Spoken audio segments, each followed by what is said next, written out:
Good morning, class, and happy Friday. We are going to continue Young Man in the Sea. We are on to chapter 9 today. This is called Money by the Pound. So what did Mike say? My dad asks. I tell him the short and sweet of it. $5 grand, huh? I figured a lot more. Do we have the money? I ask.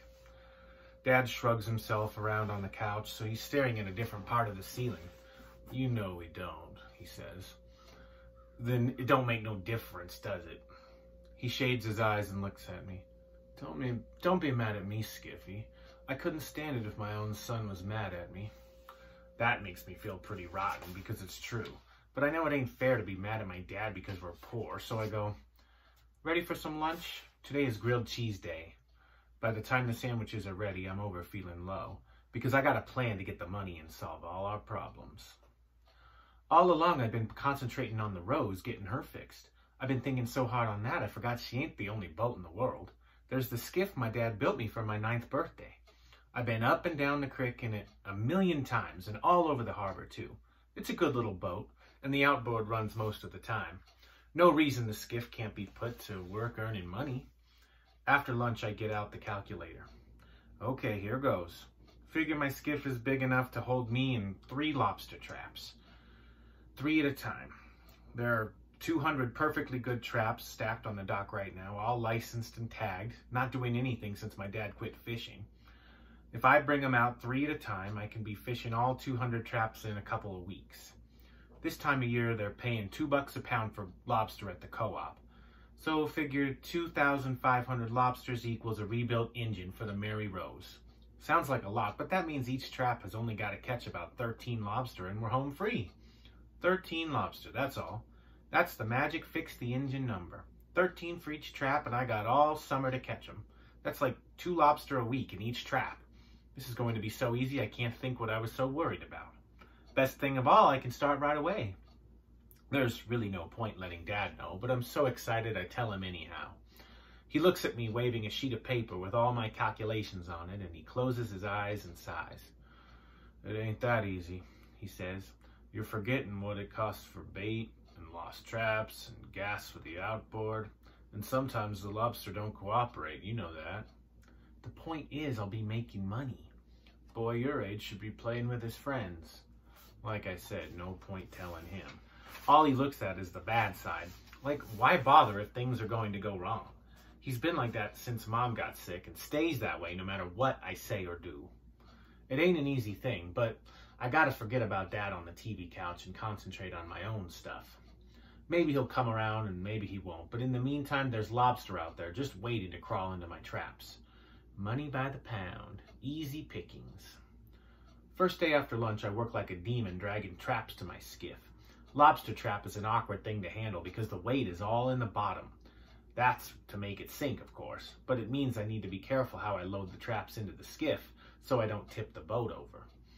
Once I get the first 3 traps into the skiff, I fire up the outboard motor and take us down the creek and into the harbor and up to the wharf at Murphy's Bait and Fuel.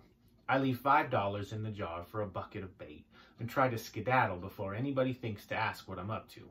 They're pretty busy salting down a new load of herring, but Devlin Murphy, the boss and owner, he gives me the eye and comes over before I can get away. I can tell he wants to talk, and I'd rather not. Bucket or bait? If your old man is back fishing, he's going to want it by the barrel. I go, yes, sir, see you later, and try to scoot out the door.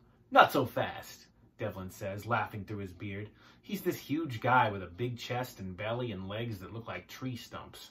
He hooks a finger in my shirt and slows me up. What are you up to, Skiffy? This bait for your dad or what? Heard you fixed the Mary Rose, is that it?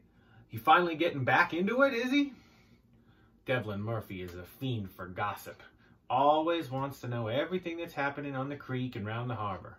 My mom used to say he was better than a radio station for having all the local news, and he'll keep at you until you tell him every little thing, even if you don't mean to. I finally have to tell him the bait is for me. Oh, he says, you going to fish a few traps this summer? Good for you, son. He follows me out into the wharf and spots the skiff tied up at the end. Hey, I remember when Big Skiff built that. Lovely lines. You think you can haul up a trap all by yourself? He laughs and squeezes the muscle on my arm, and that gets me riled. For your information, I'll be fishing all 200 traps, I go, bragging on my own idea. If you don't think I can pull them, just watch me. That shuts him up, but only for a second. All of a sudden, he's looking serious. What about the Mary Rose? I heard you and Amos Woodwell fixed her up. I shrug. Bad engine. We're saving up to have it rebuilt. He scratches at his thick red beard, wrinkles his fat nose, and studies me. Yeah, that makes sense. Let me think on this. 200 traps from a 10-foot skiff. That's a whole lot of traps to be hand-pulling, young Skippy.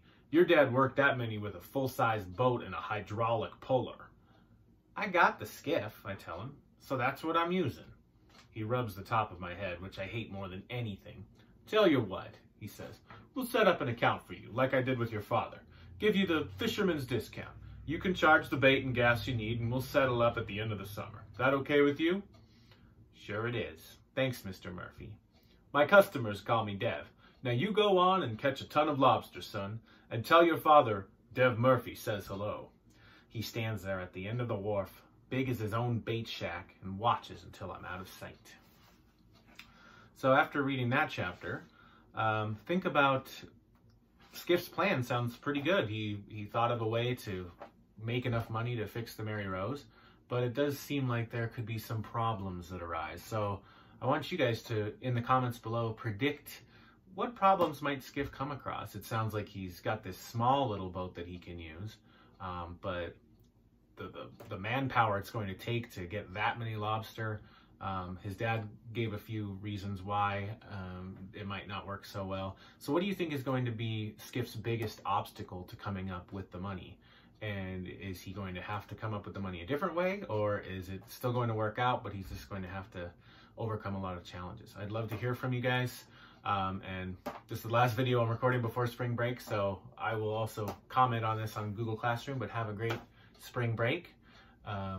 We'll be back to remote learning the Tuesday after spring break, March 31st, as teachers prepare on that Monday.